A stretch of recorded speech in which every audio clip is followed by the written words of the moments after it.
நானே வழி, நானே சத்தியம், நானே ஜீவனாய் இருக்கிறேன் என்று சொன்னவர் ஆண்டவராக இயேசு கிறிஸ்து. நானே வழி. ஆம் பிரியமானவர்களே, இயேசு ஒவ்வொரு மனிதனுக்கும் வழியாயிருக்கிறார். இந்த உலகத்தில் 2 வழி மட்டும்தான் உண்டு. ஒன்று பாவத்தின் வழி, இன்னொன்று பரிசுத்த வழி. இந்த உலகத்தின் வழியில நாம் போகும்போது பாவம், சாபம், அக்கிரமம், அநியாயம், நீதி இவை எல்லாமே இந்த உலகத்தின் வழியில் இருக்கிறது. சந்தோஷம் இந்த உலகம் கொடுக்கிறது போல் இருக்கும். ஆனா அந்த சந்தோஷத்தை இந்த உலகம் எப்படி கொடுக்கிறது? பாவத்தின் வழியில் தான் நமக்கு கொடுக்கிறது. இந்த உலகம் உண்மையான ஒரு சந்தோஷத்தை கொடுக்காது. இந்த உலகம் மெய்யான ஒரு சமாதானத்தை கொடுக்காது. இந்த உலகத்தின் வழியில நடக்கிற நமக்கு இந்த உலகத்தில் வாழ்வதற்கான எல்லாமே கிடைக்கும். ஆனால் நிம்மதி இருக்காது, சந்தோஷம் இருக்காது.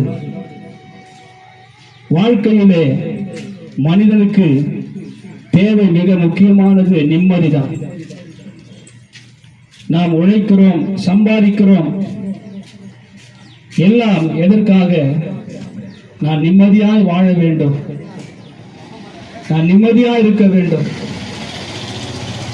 அதற்காக தான் நாம் உழைக்கிறோம், வாழ்கிறோம். ஆனால் அந்த நிம்மதியை இந்த உலகத்தில் நாம் பார்க்க முடியாது. ஏனென்று சொன்னால் பரிசுத்த வேதம் சொல்லுகிறது, இந்த காலம் பொல்லாத காலமா இருக்கிறது, இந்த காலம் கடைசி காலமா இருக்கிறது. இப்படிப்பட்ட காலத்தில் வாழ்கிற நாம் நிம்மதியை பார்க்க முடியாது.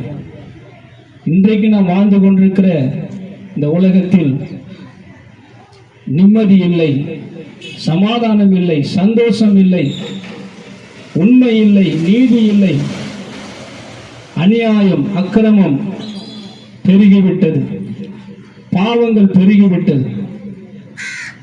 இப்படி பாவமும் அக்கிரமும் அநியாயம் நிறைந்திருக்கிற இந்த உலகத்தில் நாம் நிம்மதியாய் வாழ்வது என்பது மிக மிகவும் கடினம்.